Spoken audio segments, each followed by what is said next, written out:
Every year, people try to avoid drafting a bust in their fantasy football draft. But the word bust can be so misleading. Sometimes they're just a little overrated. Let's talk about a few big-name guys that I'll be avoiding in 2019.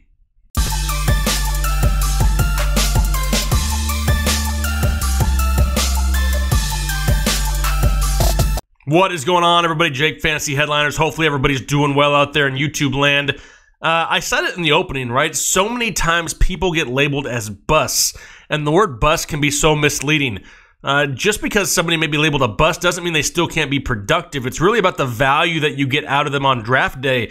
I think overrated may be a little bit better of a term that's just not used enough. I think people just rely on that word bust a little bit too much. In this episode, though, we're going to be talking about a few players, a few bigger name players, at least in a lot of drafts, that I'm going to be avoiding on draft day. Now, it's still early. It's February, and I'm pulling all of these numbers off of fantasyfootballcalculator.com. If you haven't visited there, make sure you go check it out. Tons and tons and tons of information over there. I'll have a link down in the description. And we're going to get right off into this list because, like you guys have said in the past, we like these quick-hitting videos, and that's what we're going to be doing right now. All right, first up, quarterback position, Lamar Jackson, Baltimore Ravens. Now, don't get me wrong. This kid is crazy, crazy talented. But right now, he's ranked QB 8 with an ADP of 77. And I'm worried about Lamar Jackson. There's not too many quarterbacks in the NFL that can put up year after year solid fantasy football numbers when they really don't throw a whole lot. He had just over 1,100 yards and 5 touchdowns in the 7 games as a starter. Only threw for over 200 yards one of those games. You're going to be overly reliant on his rushing upside. And what happens if they do try to take that away? If defenses kind of figure out Lamar Jackson a little bit more this year, if he struggles in the running game, we already know he's not going to put up huge, huge numbers in the passing game. He may be a little overrated come fantasy football draft time, and there's other guys that are being picked after him that I would rather take a chance on, like Matt Ryan, Baker Mayfield. Heck, right now Tom Brady's even being taken after Lamar Jackson. It's definitely something we need to pay attention to because as of right now, I just don't see him as a top 10 option this early in 2019. All right, running back position, we got James Conner, the Pittsburgh Steelers, which may be a little bit of a surprise to a few of you. Right now, running back 8 with an ADP of 10th overall. So he's back half of the first round, and there's a lot of drama in Pittsburgh. We know no Le'Veon Bell. We know no Antonio Brown. People are losing their minds in Pittsburgh, and I don't really understand what happened so quickly there. And I get it. It's kind of a system in Pittsburgh, right? You just insert players, and they insert production. It's always been that way. But I'm just a little bit worried that the end of last season when Conner was injured and we saw some more Jalen Samuels, he produced pretty well. And does that kind of eat into the value a little bit of James Conner here in 2019? It's possible. James Conner kind of wore down towards the end of the year. His last 5 games before being injured failed to get over 100 yards rushing. And his usage was through the roof to start the season. Do they go to a little bit more of a split to try to keep him healthy and fresh? That's entirely possible. For me, with an ADP of 10th overall, there's a few guys being drafted afterwards that I would rather have. Like Nick Chubb, David Johnson, Joe Mixon, and Dalvin Cook, just to name a few.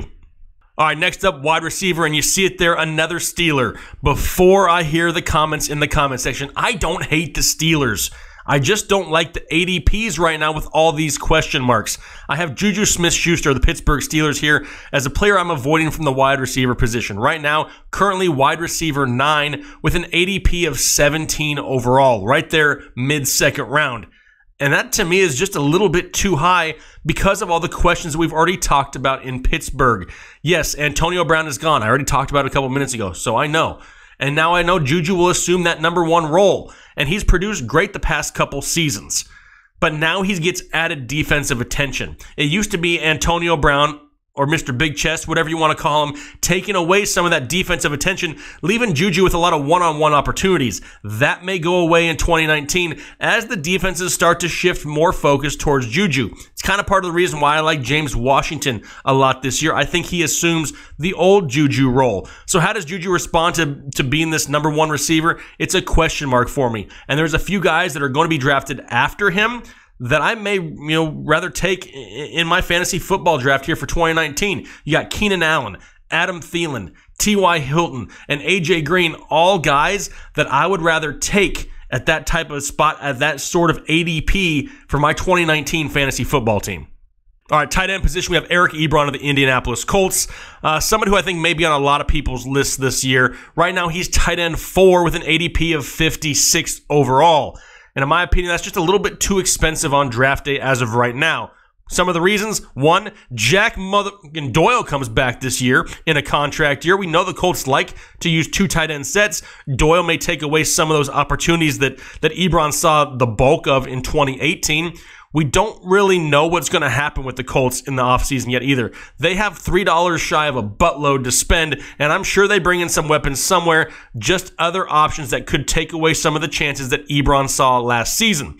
One of the reasons he was so successful was his touchdowns. He had a lot of them in 2018, and we don't buy touchdowns from the previous year. You just can't bank on them every single year. He's still a top 10 option.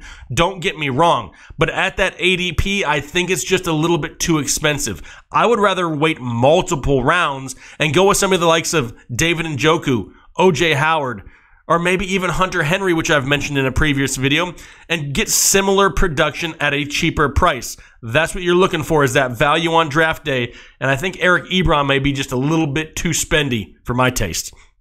All right, I know it's early in 2019, and I could have put 25 names on this list, but I'm not trying to take up an hour of your time. Trying to get these videos a little bit quicker. I know you guys like the quick-hitting informational videos. If you enjoyed the video, make sure you hit that like button. If you're new to the channel, consider hitting the subscribe button. We do these shows all year long. We like to have a lot of fun with it. We're very interactive. If there's a player I did not talk about that you really want to have a question about, put it down in the comment section. Either myself or Kyle or Ryan, a member of Headliner Nation, will get back to you. If you're new to the channel, make sure you let us know that you subscribe so we can welcome you to the community. This is a huge community full of positive people just looking to have some fun with fantasy football. We really appreciate the support. Make sure you guys take care out there, and we'll talk to you later. Have a good one. Thanks.